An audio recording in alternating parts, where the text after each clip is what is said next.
ప్రపంచీకరణ తర్వాత ఒక దేశంతో ఇంకొక దేశానికి పన్నులు ఎలా ఉండాలి అన్నటువంటిది ఆ రెండు దేశాల మధ్యన ఒప్పందంగా ఉండాలి.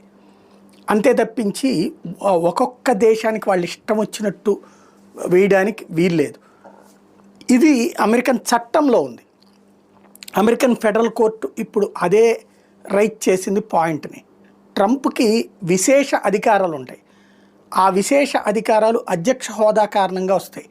అవి దేనికి వినియోగించాలంటే అమెరికా భద్రతకి, అమెరికా రక్షణకి ప్రమాదం ఏర్పడినప్పుడు ఉపయోగించాలి. సరిగ్గా చెప్పాలంటే యుద్ధం సందర్భంలో వాడాలి. కానీ అంటే యుద్ధం ఎవరైతే శత్రువు యుద్ధం చేస్తుంటే ఆ శత్రువునెత్తిన ట్యాక్సెస్ భారం వెయ్యాలి అన్నటువంటి ఉద్దేశం ఇంకా ఏ ఎక్స్ట్రీమ్ లెవెల్కైనా వెళ్ళచ్చు. కానీ ట్రంప్ దాన్ని మిస్యూజ్ చేసి అమెరికా ఆర్థిక వ్యవస్థ ఇప్పుడు నిన్నే చెప్పుకున్నట్టు 30 ట్రిలియన్